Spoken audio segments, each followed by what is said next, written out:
Daddy and Toby mowing the grass. Toby was diagnosed when he was 5.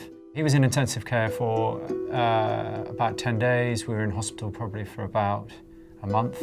And through that period, he had 5 or 6 major tests. And the last test that they could think of was a brain scan. Immediately, we were whisked into a room and told that he had a brain tumour. And that was obviously big news. When families hear that diagnosis, for so many of them, the world stops. And then suddenly everything is upside down. Inspired by Toby's struggle, 12 ordinary people set out on an extraordinary challenge to ski uphill the equivalent height of Mount Everest over 4 days in the Swiss Alps. The aim? To raise money for the Brain Tumour Charity and fund vital research.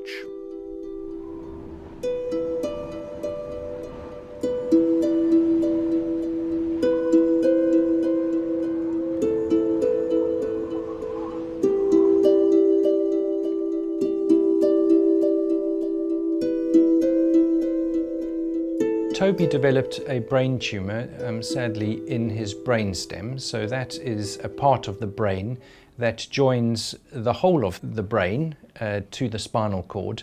And it's a very vital part of the brain, as you can imagine, because all nerves coming from your brain are passing through the brainstem on the way to the rest of the body.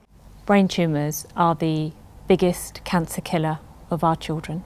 And of all of the hundreds of thousands of pounds that is invested in cancer research, less than 2% goes into brain tumours. It's about 500 children that are diagnosed every year with a brain tumour, and we've then got a vast number of young people who are living with the late effects of a brain tumour, and there's very little support out there for them. We do not have any kind of cure. We have inadequate treatments, and we can barely deal with the side effects of a brain tumour. When we first met Rob Ritchie and he talked about doing something big for the charity, you have that moment of thinking, is this our time? Scaling the equivalent height of Everest is a reasonable metaphor for the difficulties and the things he's had to endure. And so it sort of fits together. You're doing something that is ambitious, different, and it also works in the context of the tremendous mountain Toby has had to climb. The team began the challenge in Verbier. 8,848 metres stood between them and achieving Everest in the Alps. Spirits were high as they set off on the first ascent of many, 810 vertical metres to be scaled by lunchtime. We're just on the snow, we're about on time, everyone's excited and raring to go. The track has been fully prepared just for us. They've taken every bump, every difficulty, they've smoothened the path for us. Look at this. Just need to follow the tracks here. All the chat amongst everyone doing it was, God, what training have you been doing? What are you packing food-wise? No one knew what the bar was. I'd meet people or just see friends and they're sort of, oh, tell me about it. And, they could be big, strapping lads. And I'd be telling them what it is and they'd be going, good God, Fred, what are you doing? Are you serious? Toby's inspirational in showing adults how to cope with adversity, and as Toby's godfather, it was an absolute pleasure to be given that opportunity to get involved. None of us knew what we were expecting. It was definitely the unknown factor that was the daunting bit, for sure. We've actually established a really good, steady pace. It's good to get it in now because weather's going to change in the week and it makes it more difficult. This is certainly the most iconic picture that you could dream of for ski touring. Skiing uphill is arduous and only made possible by attaching skins to the bottom of the skis. Traditionally made of seal skin, today's synthetic material is used to create the necessary friction. So taking off the skins and then we'll ski down with them on the back of the rucksack.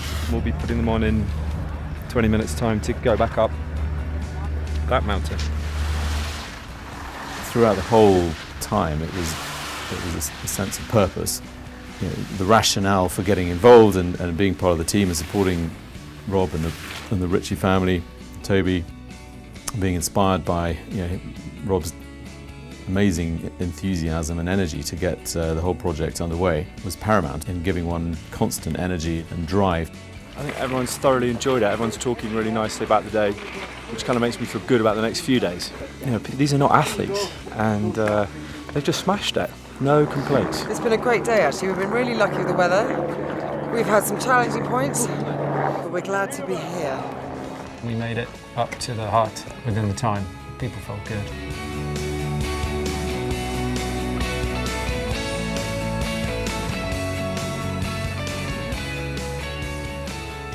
7 a.m, day 2, probably the biggest day we've got. How excited are we? Yay! And that's what we've got ahead. There is an African proverb in the bush. How do you eat an elephant? One bit after the other. So we keep on chopping, we'll get there. I feel exhausted already.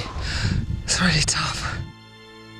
On day 2, the weather worsened, and thick fog made the downhill sections treacherous.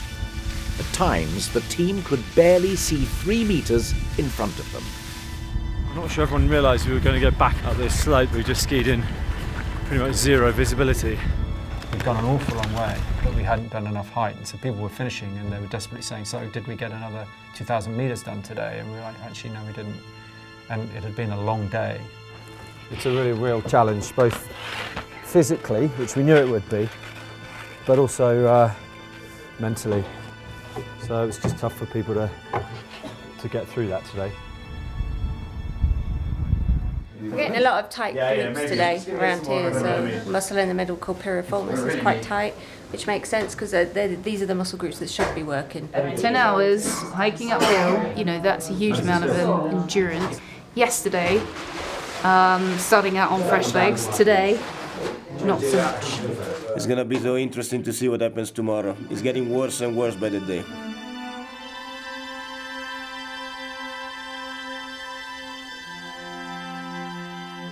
On day 3, there were some very steep and slippery spots. Pretty severe vertical slope up the side of a black mountain, basically. Which was very steep, so we gained a lot of altitude in a short space of time. It's taking its toll.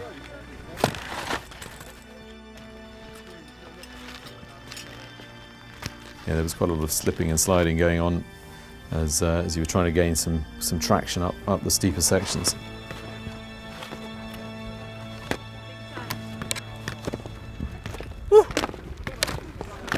The Everest in the Alps challenge was more difficult than anybody had anticipated, and this was especially true for some of the more inexperienced skiers on the team.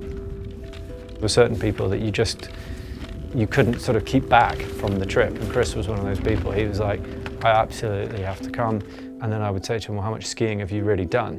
And he'd say, oh, I've done a few weeks. And then you'd talk to him about it, and you'd actually work out he'd done a few days. And, you know, where was that? Oh, someone's on a dry slope or whatever. He really hadn't done very much skiing at all. That was way too sketchy for me. Just not good enough.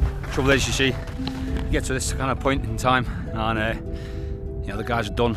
Best part of 2,000 metres already, vertical, lactic's building up, and then when that comes to the downhill sections, the technical ability comes in because you've got so much lactic in the legs, and when you've got someone who's had less than a week on snow, there comes a point when you just got to make the call, otherwise you're just asking for trouble.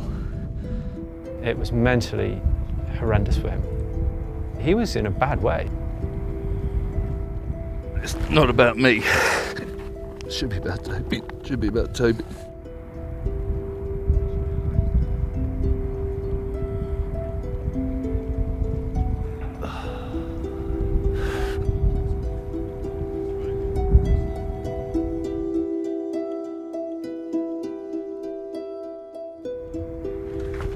The challenge is hitting its crux. This is the real tough point, the real test. Another ascent. Unfortunately, several more to go. I thought I was fit, and I realised I'm old, fat, out of breath, but we still go on. We just follow the leader. This is becoming really hard work now. You know, the train's come off the rails a little bit. People are finding it very hard. By the time they'd climbed 1,300 vertical metres on day 3, members of the team were asking if they were nearly done for the day. Unfortunately for them, there were 1,000 metres still to climb that afternoon. We did 4 ascents, 4 identical ascents up at altitude. We walked up just to get the hike done, skied down, got us changed over, up, down, up. It was really relentless. People really struggled and had to dig pretty deep. Skins off, back down.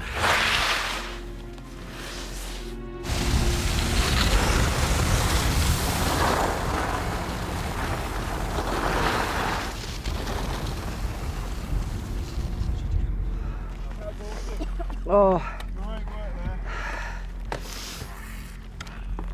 that was hard.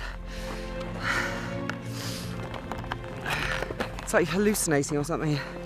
Can't think straight. It was a long day, and actually it was exhausting. I know by the end of it, we were all absolutely shattered. After what proved to be an extremely long day, their hut was finally visible through the darkness. Didn't really think we'd be using the headlamps. It was a long day. You just keep on pushing there, and you just wonder, why am I doing this? And there must be some form of metaphor between what we're trying to do all together and what Rob is trying to do with his family and with Toby. Drained physically and mentally, the team still had over 2,300 metres to climb on the final day to conquer the Everest in the Alps challenge. On the 4th day, it really just became about getting it done. There were no more jokes, really. There was less chat amongst the team, and mentally, I think people were sort of shattered, really. I think the feeling is that if we should have, in hindsight, got a bit more done on day 1, because days 3 and 4 are being a bit pressured. So there's still quite a fair chunk to do in the final day, and the weather at the moment isn't looking great.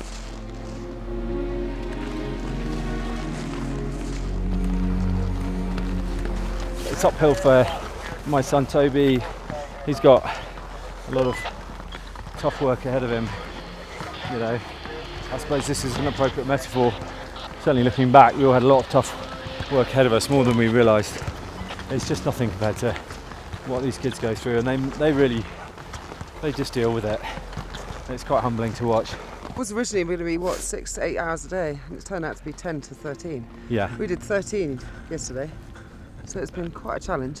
It's actually proven to be a much bigger challenge than we thought, and I think that is commensurate with the amount of money we've raised and the goals of the Brain Tumour Charity to really push forward with research in this area.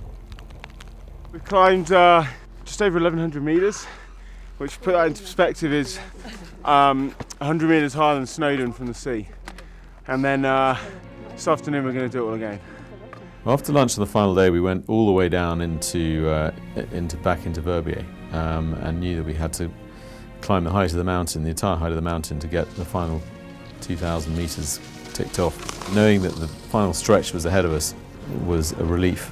We then did it, and our guide was calculating very precisely all the numbers, and we, even on that last ascent, we finished one slope, and he said, actually, I really think we all need to just ski down 100 metres. I was like, you're kidding.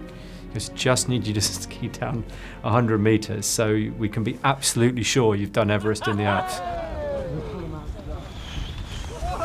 The skiing down was laughable. Everyone was all over the shop. All right, that was quick. Quicker down than up, that's for sure. It's all been done very precisely, so yep, up we go again. Ordinary people did a huge amount of training. They sought to get the experience that they could get in preparation in whatever way, hill climbing, skiing, going to a snow dome, dry slope, whatever it is they could do, they did. And then it almost wasn't quite enough. Back in London, researchers at the Blizzard Institute are tireless in their search to find a cure for brain tumours. What we're trying to do in my lab is we're trying to understand what causes brain tumours to arise in children, and we're also trying to understand what contributes to their behaviour. And ultimately, why we want to know this is we want to be able to develop new forms of treatment for children with brain tumours. Denise Shear and her team have been long supporters of the Brain Tumour Charity, as well as being recipients of our funds.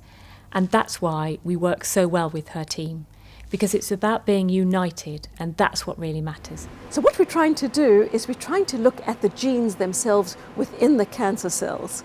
Cancer arises when cells divide more often than they should. It's very, very simple.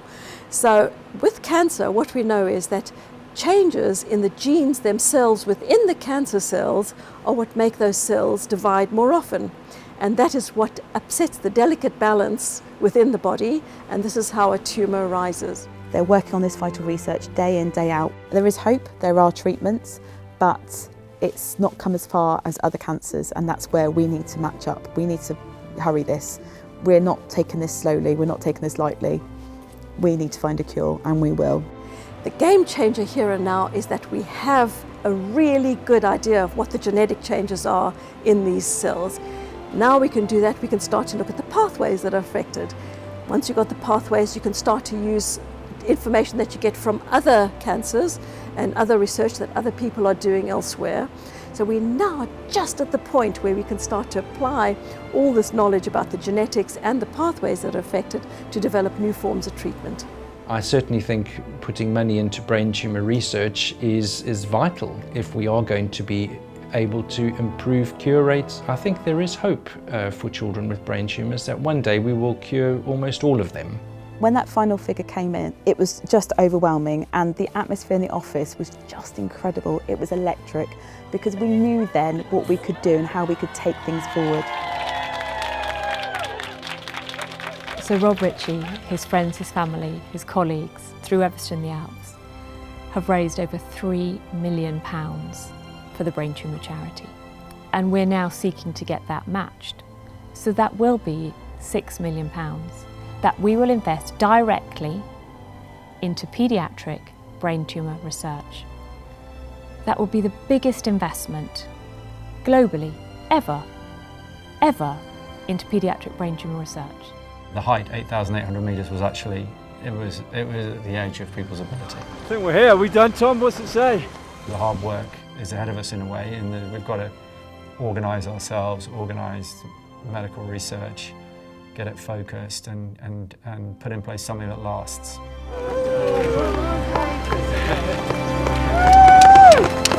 Well done, guys. That's amazing.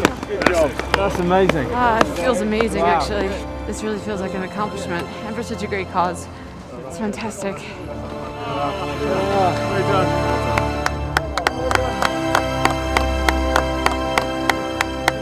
At the time of filming, Toby was responding well to treatment. His battle goes on.